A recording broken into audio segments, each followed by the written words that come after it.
난개발 우려가 커지자 전주시가 그 대안으로 꺼내든 게 민간공원 조성 특례 사업입니다.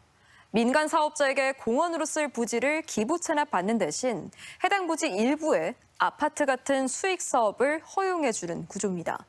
언뜻 봐도 이권과 특혜 논란이 불가피한 구조인데 당장 첫 사업부터 업자 선정을 두고 말썽입니다. 조수영 기자가 취재했습니다. 전주 건지산 인근 아파트 밀집 지역으로 둘러싸여 있는 고구마밭. 유휴지 형태로 인접한 전체 땅 면적이 약 11만 제곱미터로 축구장 16개가 넘는 규모입니다. 사유지에 해당하지만 도시계획상으론 덕진공원으로 지정돼 관리되고 있습니다.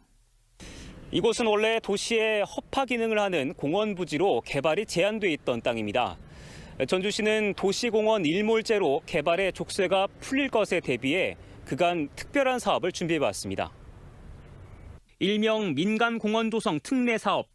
전체 면적 가운데 70%는 공원을 조성해 지자체에 기부하고 나머지 30%에는 아파트 같은 수익시설을 허용하는 방식입니다. 전주시는 지난해부터 이 사업을 본격화했고 올 초 아파트 브랜드로 이름을 알린 중견건설사가 주축이 된 컨소시엄이 경쟁을 뚫고 우선협상 대상자로 최종 선정됐습니다. 사업자가 기부 체납 대신 제시한 조건은 아파트 700여 세대. 이대로라면 사방이 공원으로 둘러싸인 입지에 대규모 아파트 단지가 새로 들어서는 겁니다.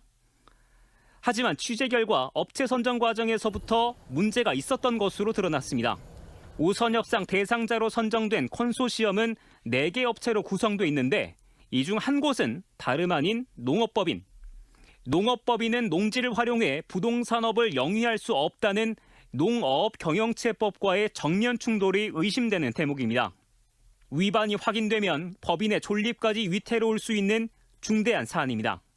부동산업은 금지하도록 그렇게 되어 있습니다. 농업법인의 사업 범위를 위반했다든가 그런 경우에는 예산명령 청구를 지자체에서 법원을 할 수 있도록 그렇게 되어 있습니다. 관련 법 시행령을 봐도 농업법인의 사업 범위는 엄격하게 제한되어 있습니다.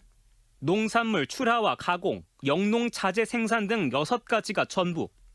그 어디에도 아파트 개발 같은 부동산 사업은 포함되어 있지 않습니다. 그럼에도 이 농업법인이 포함된 컨소시엄이 전주시 내부 심사를 통과해 우선 협상자로 선정됐습니다. 전주시는 해당 농업법인이 사업 부지에 포함된 농지를 실제로 소유하고 있어 높은 점수를 받았다는 설명입니다. 확보하면 만점 10점인 거고 확보를 못하면 막 1, 2점이다 보니까 땅 문제가 제일 큰 문제라서. 업체 선정 과정에서 이미 자격 요건에 문제를 제기하는 민원이 있었지만 전주시는 문제가 없다고 판단했습니다. 하지만 그 판단의 근거는 다름 아닌 전주시가 자체 위촉한 변호사들의 자문이었습니다. 구속력은 기계적인 거거든요. 자문 말고는 저희는 이제 기계적인 정작 중앙부처의 유권 해석은 받지도 않았습니다. 거나 아니면 뭐 국토부 정도가 있을 것 같은데 질의를 해보셨는지? 저희가 있을 적에 하진 않았었고. 결국 법 위반 논란을 알면서 업체를 선정한 정황이 확인되면서 불법 가능성을 묵인했다는 논란이 불가피한 상황. 그럼에도 전주시는 사업 절차를 중단할 계획은 없다고 밝혔습니다. MBC 뉴스 조수영입니다. 전주 덕진공원 민간공원 조성 특례 사업 불법 의혹의 중심에 한 농업법인이 있다는 내용 전해드렸습니다. 아파트 개발이 추진되는데 현행법상 농업법인은 부동산 사업이 금지돼 있기 때문입니다. 전주시는 변호사 자문을 거쳤기에 문제가 없다는 입장인데 그렇다면 그 과정은 어땠을까요? 정자형 기자가 취재했습니다. 가장 큰 논란은 전주 덕진공원의 아파트 개발을 허용하는 특례 사업의 우선 협상 대상자로 선정된 컨소시엄에 농업법인이 참여하고 있다는 점입니다. 현행법상 농업법인은 부동산업을 영위하는 자체가 금지돼 있는데 어떻게 선정된 걸까? 전주시가 제시한 근거는 변호사들의 의견이었습니다. 불법성 논란이 제기될 가능성을 인지하고 있었던 겁니다. 그런데 그 과정이 석연치 않습니다. 전주시가 자문 변호사들에게 해당 농업법인의 공원개발 사업 참여가 가능한지 법률 자문을 의뢰한 시점은 지난해 12월.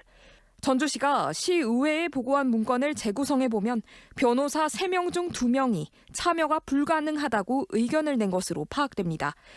전주시는 그런데 불과 한 달 만에 똑같은 법률 자문을 한 번 더 구합니다. 1차 자문이 조만간 교체될 변호사들의 의견이었다는 이유에서입니다. 지금 2월에 했는데 1월 달에 변호사님이 딱 바뀐대요. 차라리 그냥 확실하게 다수한테 받는 게. 결국 변호사 5명의 의견을 추가로 받았는데 결과적으로 농업법인의 사업 참여가 가능하다는 정반대의 답변을 얻을 수 있게 된 겁니다. 커다란 개발 이익이 기대되는 사업인 만큼 법률 검토를 꼼꼼히 했다는 해명이지만 결국 결론이 뒤바뀐 것이어서 경쟁업체가 불복 소송을 제기할 빌미만 제공한 셈이 됐습니다.